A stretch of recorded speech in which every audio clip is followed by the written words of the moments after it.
Good morning, Global Sense. This is Carl Textan Sarmiento, your host for today again. So this is the third video of our segment, Spotlight on Success, featured broker of the month. So ngayon, happy ako na nakikita ko yung positive comment, feedback sa aming previous videos. And ngayon, especially yung video na ito dahil ang ating featured broker for the month is my first mentor then before I started real estate. So I would like to introduce to you CRB Miguel Santueno. Morning everyone. Sir Miguel, thank you for accepting our invitation na mapunta kayo rin sa interview na ito. So, Sir Miguel, kamusta ka naman? Okay naman. Actually ngayon, kasi nabanggit mo nga kanina na magkasama tayo before. So, matagal-tagal din, siguro isang taon, isang kalahating taon. Actually, 2022 pa yun, pero... 2022 ba? Oo, pero ang first interaction din natin is around 2020, pandemic siya. Bali, wala pa ako sa company na pinapasukan mo. Ginagawa ko nun is mostly online marketing. Then, nagkakilala tayo actually sa Facebook Marketplace. Then, alam ko meron tayo ang listing nun, tapos nag-chat ako. Or ako yata yung may listing, tapos tinatanong ko kung may ano ako. Then, apparently meron tayo mutual friend, kaya nagtanong ako nun.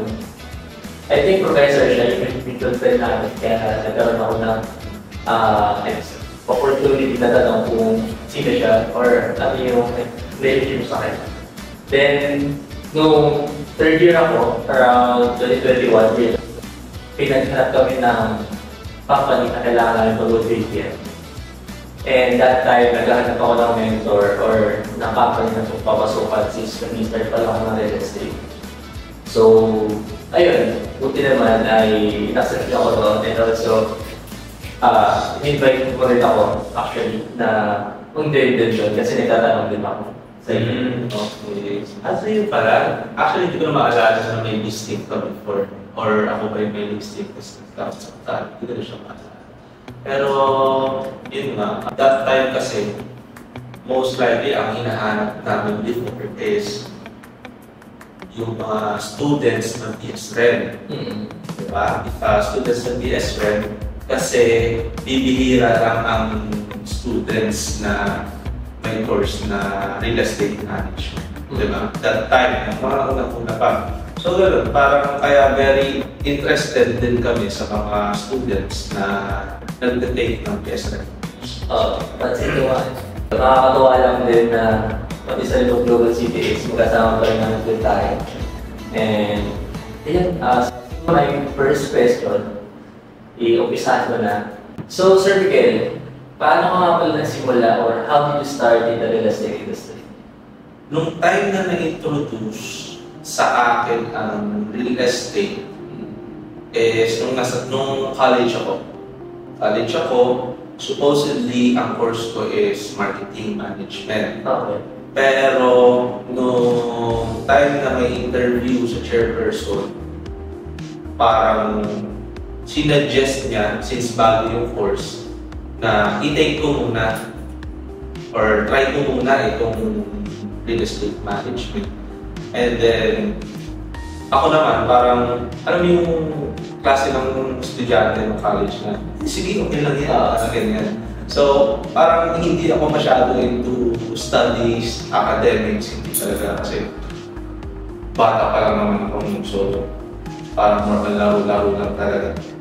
Ang nangyari talaga is parang napilit lang ako talaga sa real estate management. So, parang napansin ko, nung unang pasok ko, nasa block pa ako ng marketing management, ganyan. Tapos ilan lang kami na real estate management, siguro 5 sa isang block, ganyan. Tapos yung ibang block, 2 lang yung rep nila, 3, ganyan. So parang medyo, ba't ganito lang kami, ba't ganito lang kapunti? So, Hindi pa kayo sama-sama? Oo, hindi pa kami sama-sama. Tapos, sabi nung chairperson namin, kasi chairperson namin before, ano siya, broker. Licensed real estate broker, pero more on teaching siya. Ganyan. Kaya siguro na-open din yung real estate management sa school ko.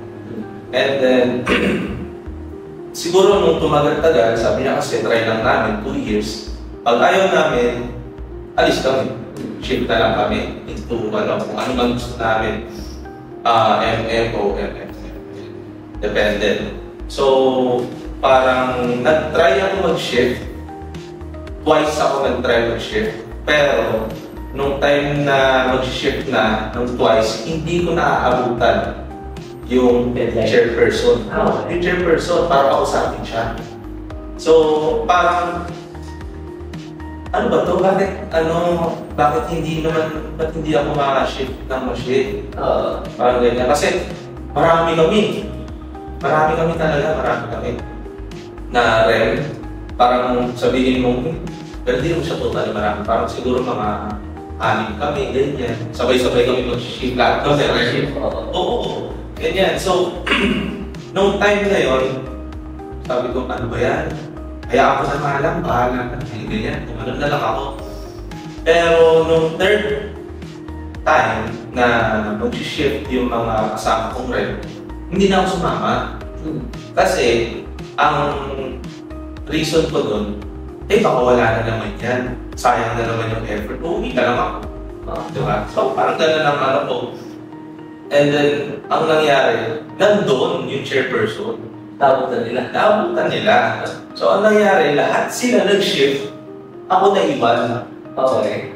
So, sabi ko, sige, mag-shift kayo. Bahala na lang kayo. Parang gano'n. Ako may iwan ako dito. Ngayon, ang nangyari, nung first major subject ko, which is Fundamentals of Real Estate Management, first day, may picture pa yun sa Facebook na 2 lang kami pumasok. 2 lang kami pumasok. Pero ilang kayo lahat na? Siguro 15, 12, ganun lang kami kakote. Sabihin natin 12 to 16, mga ganyan lang kami kakote talaga. So, ganun siya. Lahat din napilit lang o? Oo, every time na magpapakilala, syempre, why real estate management? Mula umpisa, paikot yan, di ba? Ganun yan. So, ang sagot namin lahat, napilit na po kami. Nung time na yun, parang,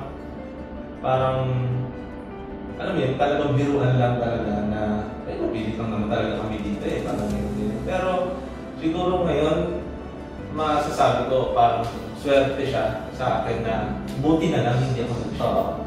Diba? Kasi yung opportunities na meron sa real estate, medyo malawak na. So, nasabi mo na parang napilit lang, ganyan. Actually, same lang din na experience ko before. Hindi kasi ako umabot ng quota, kaya nandito ako sa real estate. Quota ng accountancy. First choice ko kasi accountancy. Ayun, kaya since bago pa lang yung real estate, wala pa yata masyado estudyante, sige, yung mga hindi umabot ng quota dyan na muna, at least nasa PLM ko pa rin. Ayun naman yung idea nun. Ayun, ito pa rin pinili ko, PLM. So, okay naman, masaya naman din doon. Then, since ayun nga, nasabi mo na pilit ka, ano naman yung naging turning point? Bakit mo tinuloy yung real estate? Siguro yung turning point kung ba't tinuloy ko yung real estate is nung nag-intern ako. Very influential sa akin yung time na nag-i-intern ako. Although, nung time na yun, medyo syempre malaro-laro pa rin dahil estudyante nga. Pero, yung experiences na nakuha ko dun sa internship na yun is very valuable na na-expose ako sa practice ng brokerage. So, dun parang, ay gusto ko yung ganito, gusto ko yung ganyan. Ay gusto ko yung satisfaction na nakakatulong ako sa client ko, na syempre yung money, ano na yan, kasunod na yan. Pero yung service na natutuwa yung client mo, for example, nakita niya yung unit na gustuhan niya, and then eventually napunta sa kanya yung unit, yun parang sa akin satisfied ako kapag nasa-serve ko ng maayos yung clients. Tapos ikaw pa mismo yung kausap nila. Siyempre, ang feedback, ikaw talaga ang makakatanggap, either positive or negative, di ba? Ayun. Sa practice mo ngayon, ano ba yung specialization or focus na ginagawa mo ngayon? Ngayon kasi, madami. Hindi ko alam kung ano, pero... Sige, simulan mo sa una. Okay. So, yung una kasi, nung nag-start ako sa real estate, ang specialization ko before is project selling. Okay. So, more on developers project. Mm-mm. Okay? Tapos, eventually, nag-try ako mag-resale, nag-try ako mag-lease. Saang area? Saang area naman siya? Makati lang din. Makati lang din. More on Metro Manila. Hindi ko pa tinatap yung provinces kasi syempre nandito ako sa Metro Manila or sa Makati. Start ako dito. Diba? Kasi una sa lahat, magastos din naman talaga kasi lagi tayo nasa labas eh. Oo. Diba? So kailangan natin puntahan yung properties. For example, may project briefing and developer. So kailangan natin puntahan para at least ma-update naman tayo. Kasi baka mamaya may promo naman pala. Diba? Hindi mo alam. Pa rin. So, yun. Nag-start ako sa brokerage. And then, after nun, pumasok ako sa isang appraisal company. Which is yung company ko ngayon. So, appraisal company. And ngayon... Ilan taon ka pala sa brokerage bago tayo tumuloy sa appraisal? 5 years. Tagal din, no? Ngayon, 6 years na ngayon. Kasi until now naman, ginagawa ko pa rin yung brokerage. Okay. So, pinapractice ko pa rin siya. Hindi naman, tayo naman kasi dito sa Rebap Global City, di ba? Hindi naman natin, porket nasa appraisal company ka, hindi mo na, ipapractice yung maximize mo pa rin yung licenses mo. Kaya nga, dalawa yung licenses natin dito sa Global City. Oo. Tsaka meron tayong career progression na tinatawag din talaga sa Rebap. Kahit brokers organization siya, meron tayong mga sub or specializations.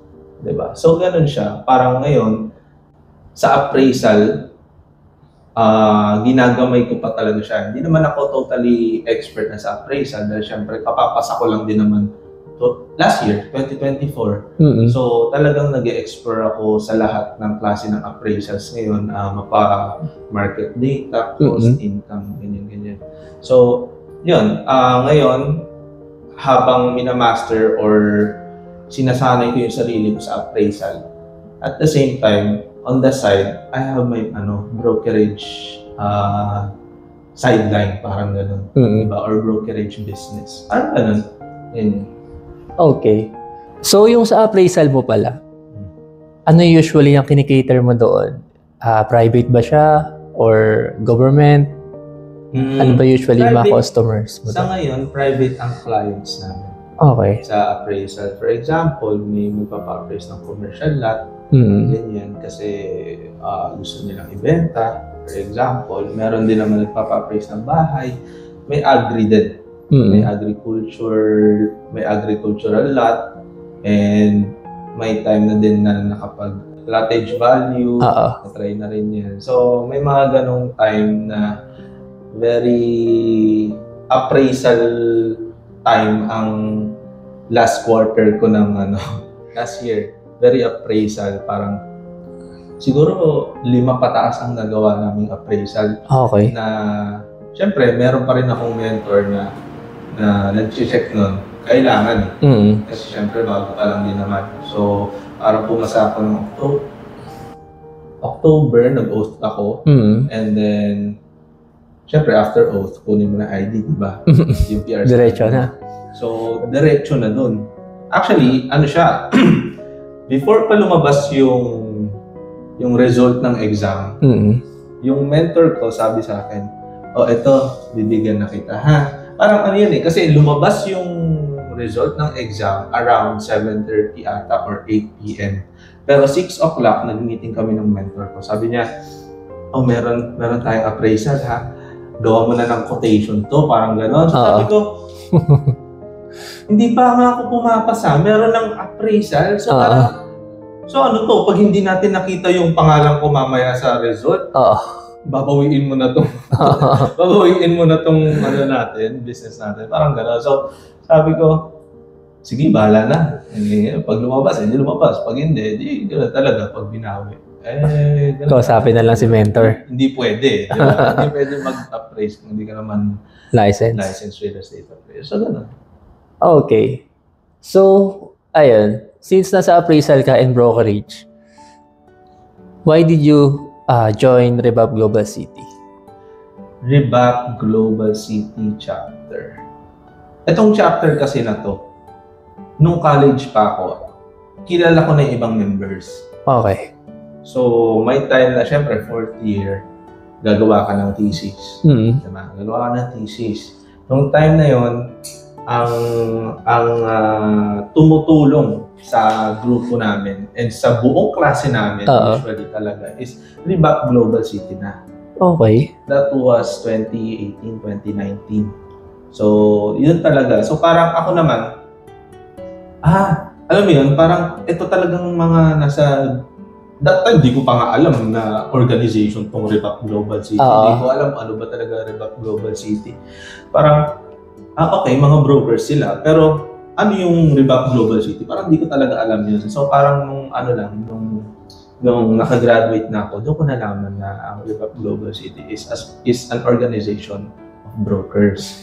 Pero chapter lang naman siya, di ba? Pero yun nga, parang nung time na yun, ako naman is nakikita ko na ay nagpa-practice talaga yung mga tao dito. Nagpa-practice talaga yung members ng Global City. So, ako, na bago pa lang, kahit kagagraduate mo pa lang, syempre gusto mo pa rin matuto in terms of practice, in application. So, since nakita ko na itong mga members ng Global City, nagpa-practice talaga, dito na ako sa Global City pag naging broker na ako.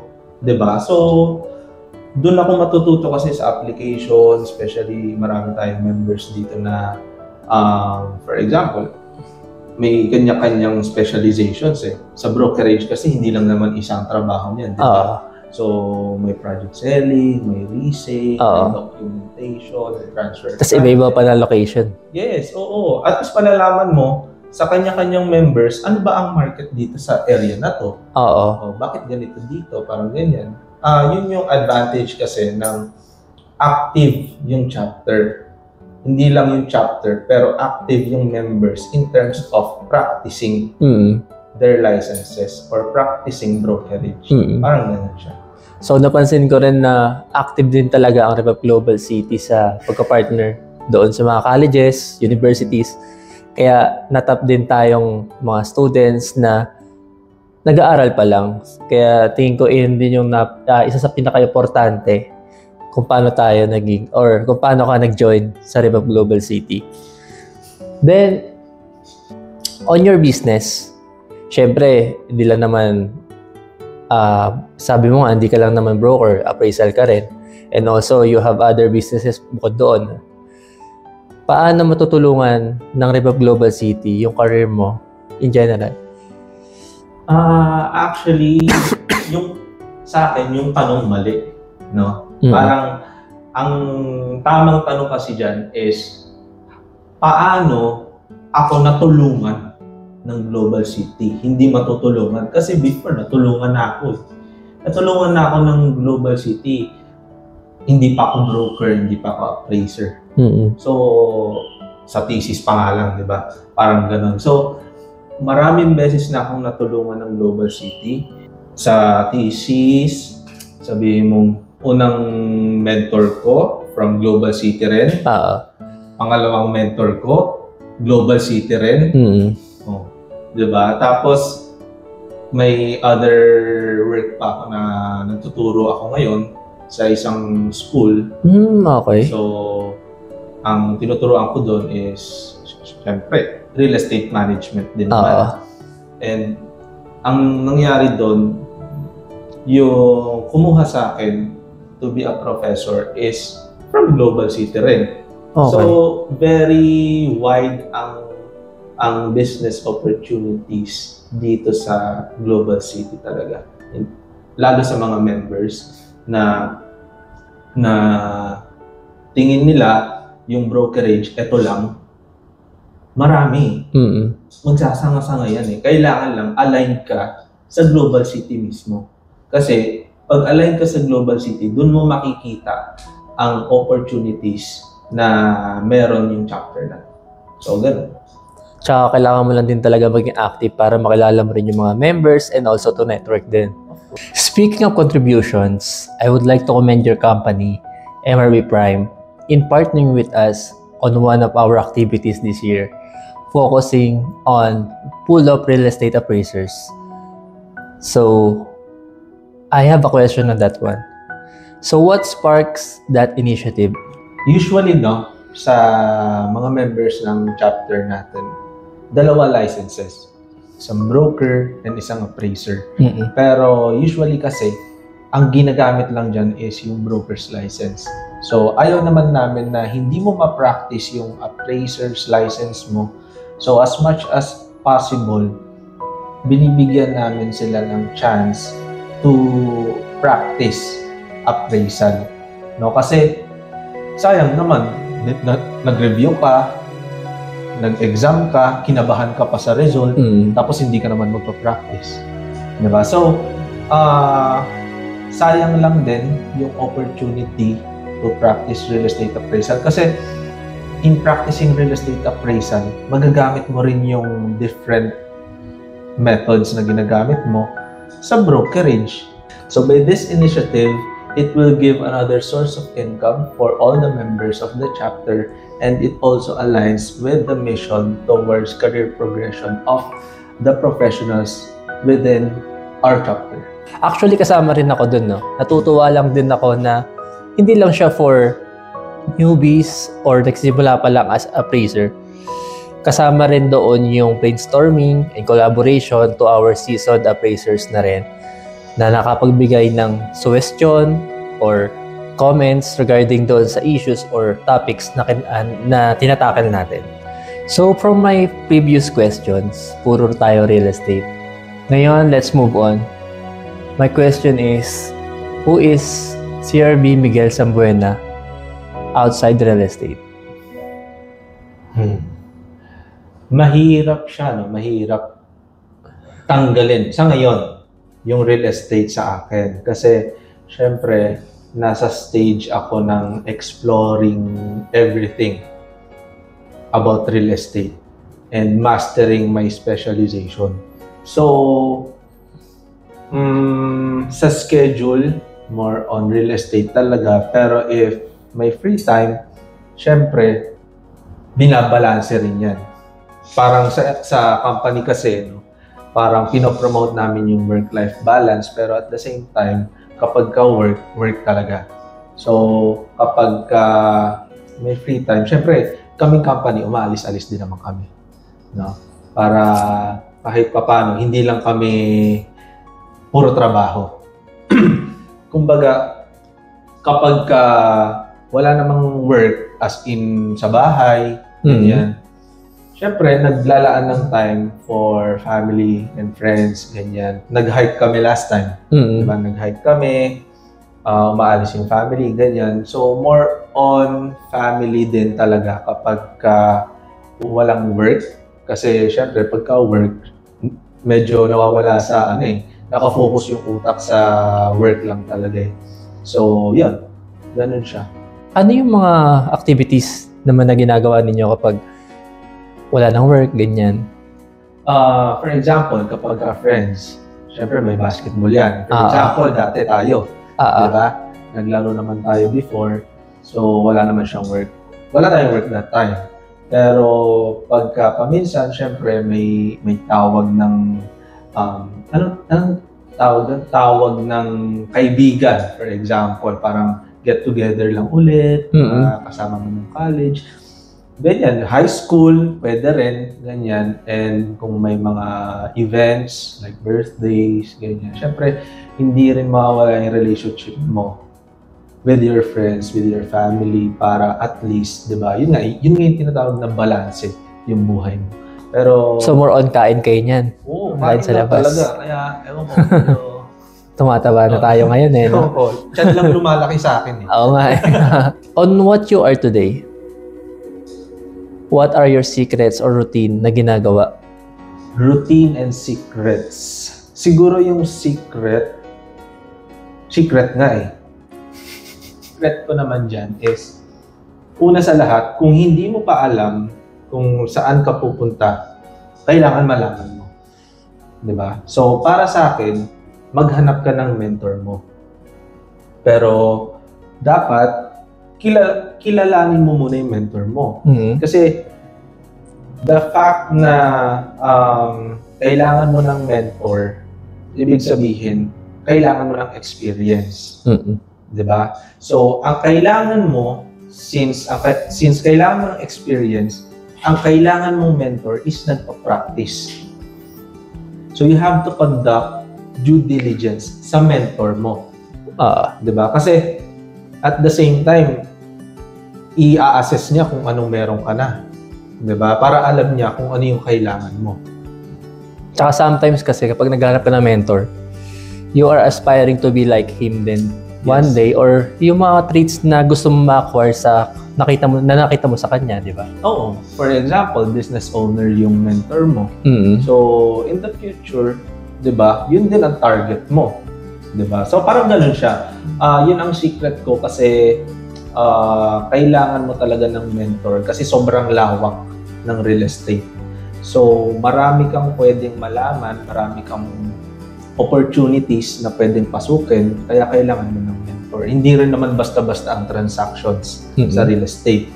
And routine, siguro sa routine, most likely ang important sa routine is yung time management. Okay, so pagdating sa time management, especially pag marami ka ng ginagawa, kailangan isulat mo yan. So, kailangan palagi kang merong ballpen. May ballpen ka, syempre dapat meron kang papel. Diba? Lahat ng ideas na pumasok sa utak mo, isusulat mo yan. Ito, nanggaling pa sa mentor ko. So, talagang sinasabuhay or pinapractice ko talaga siya kasi nakuha ko siya sa mentor ko. Okay? So, parang may idea ka, isusulat mo. May schedule ka, isusulat mo. Diba? Kasi sa sobrang dami ng ginagawa mo, mawawala yan. Mawawala siya. Pero, yun nga, kapag sinulat mo, pwede mo siyang balikan eh. Diba? Pwede mo siyang balikan. So, prioritizing every notes that you have, kasi marami ka sinulat, pero hindi mo alam ano unahin mo. Diba? So, dapat i-priority mo rin kung ano yung kailangan mong gawin as soon as possible. Diba? Kasi tayo may deadline tayo. Marami tayong deadlines. So, very critical ang deadlines pagdating sa atin. For example, may appraisal report ka. Diba? Nagagawin. May deadline yan. For example, sabihin mo 10 days. Example lang, 10 days, 30 days. Depende sa kontrata niyo. Diba? So, kailangan matapos mo siya within that time frame. Kasi pag hindi, pwede kang kasuhan. Diba? So, ganun siya. More on, ang secret is maghanap ka ng practicing na mentor. And then sa routine, if marami ka ng ginagawa, well, kung talagang nag-start ka pa lang, edi start mo na rin yung time management. Diba? Para ma-maximize mo yung oras mo everyday. Siya. Actually, wala naman siyang pinipili, yung pagkakaroon ng time management. Kasi when we are working, doon na rin tayo tinatatad din ng deadlines. Kasi kapag walang deadlines, wala tayong sense of urgency na gawin yung mga bagay na dapat natin gawin. Yes. So, ayun. Actually, that was my last question. So, before we end this video, are there any parting words you want to say to our viewers? So first of all, I would like to thank Revap Global City Chapter and CRBR for featuring my story as a featured broker for this month. And to all broker or broker appraiser, I am inviting you to be a member of Revap Global City Chapter. And ngayon pa lang, I am warmly welcoming all of you. Ayun. So again, thank you for accepting our invitation as featured broker of the month. It is our honor to have you on this segment, Sir B. Miguel. And to our viewers who like his story, Please like and share our video and follow us on all our social media platforms to stay updated. Adios, Global Sense!